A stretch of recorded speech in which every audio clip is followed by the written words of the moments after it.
So first of all, I want to reiterate, I think that it's incredible to see what the Ukrainian people are pulling off, and I really, really admire. And as you said, like 30 years of freedom is way more than enough to fall in love with freedom and really want to fight until the end. And I think that Ukraine is doing amazing work on that. In terms of parallelism, I worked a lot on the issue of Hong Kong, which in a way, obviously is a different situation, a different colonial history, but Hong Kong is at the end a city that has experienced democracy for or partial democracy for a very long time, and A very then long time. yeah, and then 1997 was handed back to China with the promise that for at least 50 years it would have stayed as a democracy. So even if it was territory, it's a special territory of China, the governance system would stay similar to the one that was before under British rule.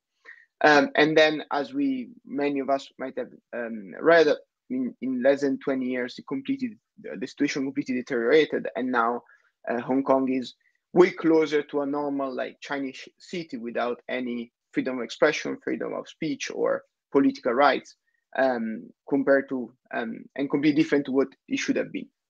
In that sense, I think that Hong Kong showed a lot of the traits that Ukraine and the Ukrainian people have shown, because people in Hong Kong have protested and fought for freedom for many years um, in the face of a massive authoritarian regime like China, and be even more outnumbered than the situation we see now in Ukraine and Russia, and without an army, without the possibility to constitute an army. So just a lot of street protest, a lot of guerrilla techniques, and just standing their ground as far as they could. So I think that yes, when people have freedom and they see freedom being taken away from them, and I'm talking about the real freedom, so the freedom to vote, the freedom to say what you think, the freedom to read the paper that you want to read, the freedom to write a social media post that you feel strongly about. Also, the freedom to share dinner at the dinner table with your friends, opinions that can be against the government or not liked by the government. When people experience this freedom, I think that they really, really want to hold on to them. And for me, this is a very beautiful human trait. And so, in this sense, yes, I've seen it in Hong Kong. I think that now we're all seeing it in Ukraine. I've seen it in Belarus when people like fought like lions against another dictatorship. So it's just something that I think humans experience deeply, and Ukrainians are experiencing right now. And I think that as people living in free world, in free countries or democratic countries, as exactly as you are doing, we should support with all our strength and actually ask our governments to do more.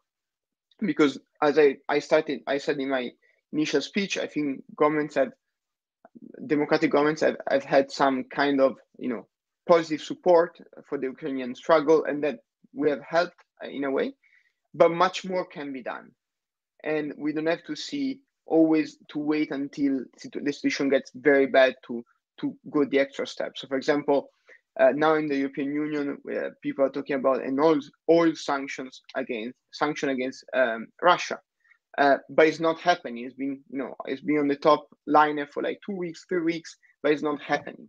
So what are we waiting for? Are we waiting for the next massacre to actually take a political decision, or what?